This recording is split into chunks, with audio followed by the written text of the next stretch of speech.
Looking to improve your fitness business while keeping your bottom line in good shape? Let the Gym Administrator help you achieve those goals. With their powerful team of fitness industry professionals at the ready, the Gym Administrator covers a wide range of industry-related products and services that will help you build your business and increase profits. The Gym Administrator works with reliable industry suppliers and vendors that place a heavy emphasis on service, just the way you remember it. Give them a call at 914-494-1066 or visit them on the web at thegymadministrator.com as well as all social media platforms. The Gym Administrator, all your fitness needs under one roof. Scan the barcode at the bottom of the screen to get started today. Dark side Who's both in of you. Who's in great Stop shape? Stop it. Dark Side of the Ring is one of the popular shows that are on, which shows the darker side of wrestling, which, again, we'll go back into it being a microcosm of real life. But how were both of you able to stay away from that, the drugs and the problems that were going on in the industry? And this might be an unfair question because, again, wrestling's a big thing, and these are just particular stories within. But on your ends, how, you wrestled with Gordy, who had some problem. With Gordy, who had problems. Rick, you obviously in the UWF, we know what went on there. Yeah. How were both of you able to keep yourself straight, narrow? How? Tell me. Upbringing, your parents. You're taught right from wrong at a young age. And I've always lived by that. I never got in any drugs. I've never done any drugs. I mean, I've had a few beers, a couple of bourbons here and there, but never tried any pills, never smoked pot, never did cocaine, never did any drugs. And so many people that have been in this business have, lost everything because of that or lost their lives. And, I always treat people the way I want to be treated, and I live by that. So my parents instilled that in me early. I'm Catholic. I'm religious. I believe in God. And I try to, just lead by example a lot of times. I don't hold any animosity. I wish everybody could, make money, have a good life, have a good career, have a good family. I've been blessed. I've got a good wife. I got a great family. I got a good job, that I love doing. And if you like what you do, it's not work. It comes natural. It's like organic.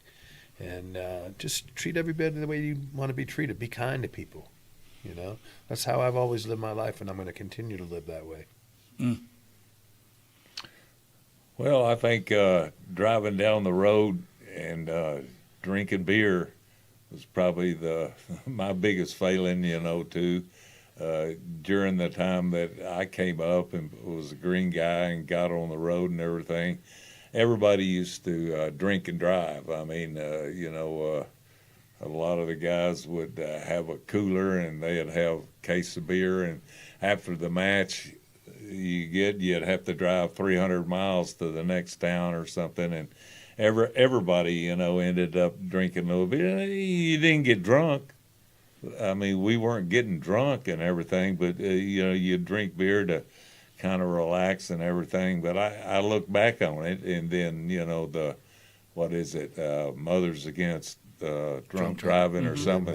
When that came onto the scene and made its way in through the horrible situation that happened to start it, I think that everybody's attitude towards drinking and driving, changed. Oh, yeah. And the police, the police didn't even, you worry about a speeding ticket, not drinking and driving.